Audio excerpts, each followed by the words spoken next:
la petite histoire, c'est celle d'un personnage qui se consacre aux arts martiaux. Il a commencé très jeune, il aime briller dans la cour de récréation, que les gamines le regardent, et il est en quelque sorte le héros de ses camarades. Ce garçon-là, si tout va bien, pourquoi pas, pourra un jour briguer une médaille aux Jeux Olympiques. Il faut dire qu'il s'entraîne dur, et puis il a la carrure, et enfin l'efficacité, presque une terreur, mais il est tellement doux que personne n'a peur de lui. En revanche, dans les compétitions, souvent il gagne. Il va obtenir des titres, pour autant jamais ne représentera la France sur les stades des fameux anneaux, donc point de JO.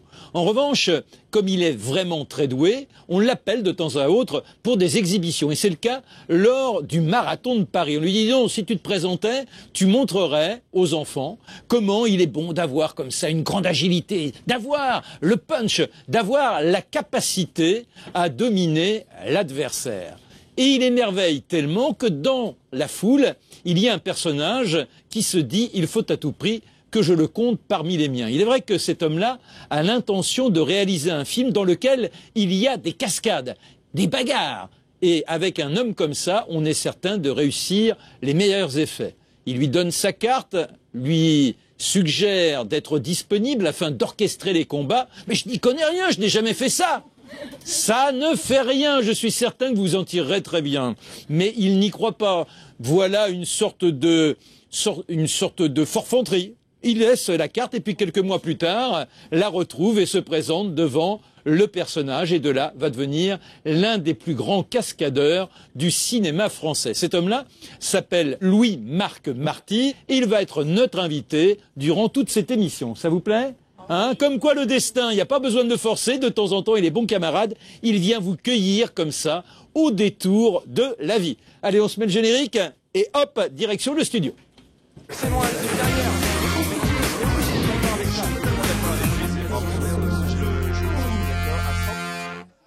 Mon cher Louis-Marc. Comment ça va? Ah oh putain. Ouais, d'accord. Enchanté. Bonsoir. Et c'est toujours comme ça entre vous? Chez nous. Bah nous on est toujours en train de se donner à chaque fois, oui. Ouais, ça devient des tics. Bah presque, ouais, ça devient compulsif à un moment. Ouais. J'espère ne pas avoir commis trop d'erreurs, raconté votre rencontre avec la cascade. Donc vous avez créé une école? Oui, j'ai créé la première école, je l'ai créée en décembre 86. Et puis donc ça a duré 5 ans et au bout de 4-5 ans, j'étais plus considéré comme un professeur plutôt que comme un cascadeur. On disait il est prof, il est bon prof, mais bon, il fait pas beaucoup de films. Et après j'ai voulu un petit peu bourlinguer dans différentes choses, dans le spectacle, l'événementiel, etc. Le cinéma, ils n'ont pas besoin tous les jours de gaillards comme vous afin de simuler des bagarres, des chutes et autres. Et alors, le reste du temps, ce sont des spectacles. Il y a quand même pas mal de films qui sont... Ah ouais, à ce moment-là, ouais.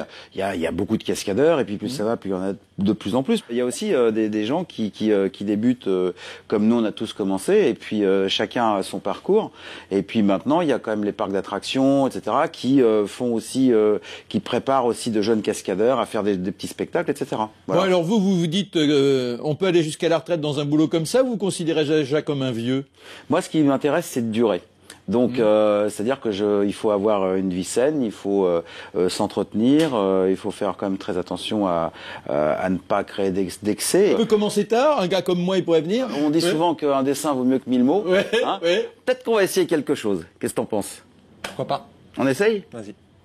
On fait 1, 2, 3. Voilà, simplement. D'accord. Très très simple. D'accord. Et après, donc, si par exemple on faisait une séquence pour un film, on voit le cadrage, etc. Ouais. On mettrait des bruitages, on rajouterait un peu de comédie, etc. Là, non, comme ça, ouais, presque ça marche. Comme ça, voilà. Où il y a un autre truc, Marc, aussi, qui est très important. Ouais. Ça, en général, ça fait super mal, ça, quand on fait ça, d'accord? Je me t'ai écouté. Ça, c'est spectaculaire. Par exemple, il est ici, voilà, c'est directement le coup de tête. En général, au cinéma, on fait ça parfois. Écoutons, encore. Voilà, c'est simplement ça. Notre travail à nous, c'est de sécuriser les comédiens. C'est de jamais les toucher, jamais leur faire de mal, etc. Le comédien ou les personnes qui travaillent avec nous peuvent se permettre de faire ce qu'ils veulent. Notre boulot à nous, c'est de les sécuriser et de leur donner le maximum d'amplitude pour qu'eux puissent ressortir. Allez, alors, on frappe... Vas-y, petit gars. Vas-y, donc directement ici. Voilà. Alors là, à ce moment-là, le cascadeur, lui, en dehors, il va toujours faire 2 fois la réaction. Enfin, deux fois, on va dire, la réaction doit être 2 fois supérieure à la réaction. Si par exemple, tiens, tu me le fais. Si par exemple, là, quand on fait une seule fois, par exemple, sur un coup, ici. Et l'idée, c'est pas simplement d'arrêter, c'est rentrer, ici. Vas-y. Là. Allez, dernier coup. Ah, c'est pas mal joué. Allez, vous avez eu des situations un peu difficiles dans des films comme ça où ça m'est arrivé. Il faut martyriser une femme, faire semblant ça m'est arrivé sur un film qui s'appelait Le Groupe, de faire un méchant garçon un peu paramilitaire, un peu fou furieux. Donc je devais donner une grande gifle à une des comédiennes qui était là et j'avais tellement peur de lui faire du mal que je la touchais absolument pas. Et le réalisateur vient me voir et puis il me dit mais il faut vraiment que tu la touches un peu plus. Hein. Alors ouais, bon, d'accord. Et donc j'arrive près d'elle, je commence à passer à côté. Il vient voir et que ça va pas du tout. Il faut vraiment que tu la touches. J'ai sûr. Alors la comédienne me dit, vas-y, touche-moi. Bon, alors moi avec mes mains, je me dis, j'ai peur de lui faire mal.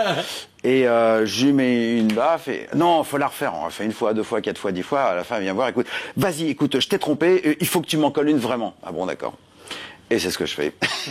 Elle est tombée vraiment pas bien. Je l'ai pas mise KO, mais je l'ai pas fait saigner non plus. Mais elle a été choquée par le mouvement. Et là où elle m'a vraiment ému quelque part, c'est que, alors bon, elle a été super pro, etc. C'est super bien passé.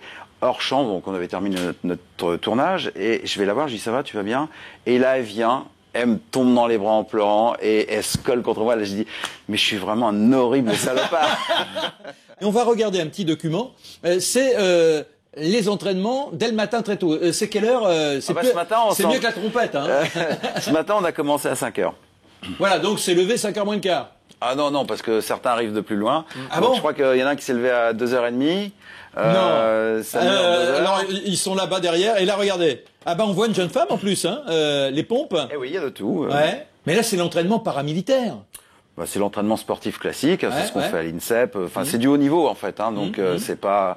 C'est vrai qu'il y a des gens qui arrivent comme ça au début. On leur propose quand même de faire une préparation au préalable pour pouvoir faire ça. Mais dites-moi, ça fait une sacrée troupe. Là, combien vont vraiment devenir professionnels? Bah nous, notre volonté, c'est que tous puissent faire un potentiel et constituer un vivier. C'est un petit peu comme je reparlais tout à l'heure du sport de haut niveau. Il y a les équipes titulaires, les équipes A, les équipes B. Notre intérêt, c'est de prendre le plus de parts de marché possible. Alors il y a l'entraînement faussier, c'est le minimum syndical. Donc moi, c'est 45 minutes de gym tous les matins. Vous, c'est combien? En général, c'est ça. Puis après, il y a des entraînements spécifiques. Voilà. Donc, à partir du moment où on arrive à un certain âge, il faut éviter de faire les choses qu'on faisait quand on avait 25 ans. Le corps, il faut en prendre soin. Et faut savoir qu'on ne sommes pas des surhommes, et non. Donc, on apprend à travailler sur la biomécanique des mouvements qui nous permet de faire des choses que, évidemment, le commun des mortels ne fait pas. Alors là, c'est le site. Hein, si vous avez envie d'avoir une curiosité satisfaite avec les questions que vous posez par rapport à cet avenir éventuel de cascadeur, vous allez sur le site et vous aurez tout ça. Alors là, on voit en plus que c'est multiculturel, il y a des jeunes de toutes les origines, et qu'est-ce qui les pousse? Ça, c'est très important pour nous d'avoir multiculture. Nous, on n'a pas de politique, on fait pas de religion, il y a pas. Enfin, le seul travail, c'est ça, c'est l'ensemble. C'est ce qui est important, c'est que dans le cinéma, on a besoin de tout le monde, tous les rôles, tous les visages, tous les. Samir, vous l'avez découvert comment? Par hasard, c'est une amie qui m'a appelé, qui m'a dit que j'ai trouvé une école de cascade. Mais depuis quand vous aviez un engouement pour... J'ai été initié par mon grand frère un peu aux arts martiaux, et j'ai pratiqué 2 ans les arts du cirque. Ah ouais. Ah ça, c'est une bonne formation, bien ça, sûr, c'est une bonne filière. Une très bonne école, Donc c'est assez axé spectacle, tout ça, donc ça se rapproche assez bien de ce domaine-là. Est-ce que ça vous conduit à avoir non pas une attitude exemplaire, mais c'est ce que disait Louis-Marc Marty, à savoir ce souci de soi, ne pas boire, ne pas fumer et d'être dans ce militantisme de l'existence. Est-ce que c'est pas difficile avec les copains en dehors de ceux que vous fréquentez à l'école? Parce que ça veut dire que les autres, il suffit de regarder les statistiques, c'est pas leur façon de se conduire. Ouais, non, c'est sûr, ouais. Et alors, comment vous êtes perçu? Trouver un juste milieu. Ouais. Ouais. D'accord. Je veux dire, non, bah, pas. Tu veux dire quoi par là? Non, rien. Non, il y a le plaisir et le travail, il faut bien faire la part des choses. Quand on est avec les amis, c'est sûr, on peut s'amuser, tout ça, mais si on sait qu'on a un entraînement et qu'on risque sa vie le lendemain, il faut vraiment faire très attention. Je tiens à ma vie, à mon corps, à ma famille, à cette existence. Et c'est combien d'heures par jour d'entraînement? C'est très variable. En général, c'est 2-3 heures d'entraînement parce que entre le footing, le gainage musculaire, l'assouplissement, plus les techniques proprement dites, lorsqu'on est en entraînement, en formation, en session, là, c'est différent parce qu'il y a un entraînement régulier tous les jours de 2-3 heures et puis il y a aussi donc l'entraînement en session, là, c'est du 7 à 8 heures par jour. Ce qu'il faut savoir, c'est que là, au niveau de la chute de hauteur, il y a des caps à passer. Je veux dire, quand on voit le faire, on dirait c'est super facile, mais il y a toute une technique. Moi, quand j'ai entraîné, par exemple, Disney, enfin, on va en parler comme ça, c'est les cascadeurs là-bas qui travaillent pour les voitures, les motos, etc. On a commencé à 1 mètre de hauteur. Et certains se disaient, bah, c'est super facile, mais quand on commence à passer des paliers de 3, 4, 5 mètres, 6 mètres, on les a amenés jusqu'à 15 mètres de hauteur, c'est plus pareil parce que là on arrive à des chutes extrêmement importantes et c'est une erreur de penser que certaines personnes s'imaginent que c'est assez facile. On considère que la peur c'est aussi le moteur. C'est vital, voilà. C'est quelqu'un qui n'a pas peur, ben il fait n'importe quoi. Oui. Donc il faut être conscient. Là c'est avec le casse-cou, c'est le gars qui va à la catastrophe. C'est voilà précisément le casse-cou. Chez nous on se considère pas comme le casse-cou. C'est celui qui va faire un peu n'importe quoi, il va dire bon on verra bien. Voilà. Et je pense que si on a cette peur au fond de nous, bah, c'est ce qui va nous permettre de nous dépasser aussi. On la connaît, on est là, on la maîtrise, elle fait partie de nous. Je commence par Samir. Le jour où la peur est totale, où éventuellement vous êtes retrouvé bloqué, incapable d'effectuer la figure que réclamait Louis Marx. Ça vous est arrivé une fois déjà? Bah écoutez, à vrai dire, je m'en rappelle plus trop. Non, ouais. Bah j'ai des bons rapports avec la peur.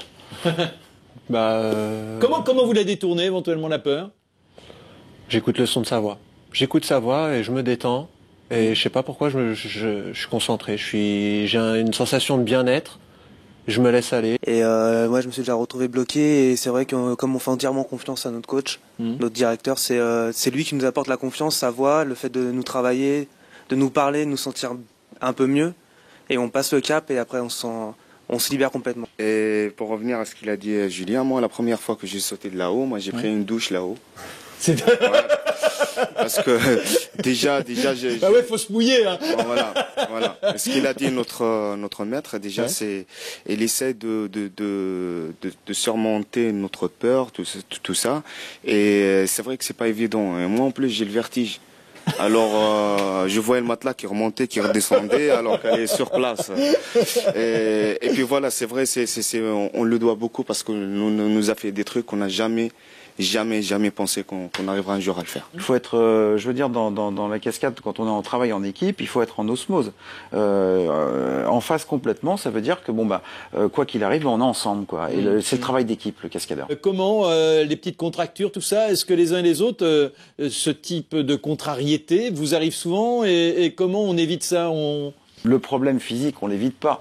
Disons qu'on peut le prévoir. On fait, par exemple, sur un film, lorsqu'on va faire des actions physiques, on fait attention à ce qu'on mange. On va pas manger de charcuterie, on va pas manger de choses aigres, acides, pimentées, etc., etc. Donc, je leur dis toujours, quand on prépare un film, quand on est sur un spectacle ou autre, on peut manger parce qu'il faut quand même se restaurer, mais il faut manger équilibré. Est-ce qu'il y a des spécialités? Est-ce que y en a un qui est plus dans le saut, l'autre plus dans le roulé-boulet, tout ça? On essaye de leur donner un truc général, mais chacun d'entre eux vont vers ce qu'ils vont. Certains seront le combat, d'autres pieds-points, etc., d'autres les chutes, d'autres les chutes d'escalier, les percussions humaines avec véhicule, enfin il y a multiples choses. Elles ont toujours leur place, les femmes, chez nous.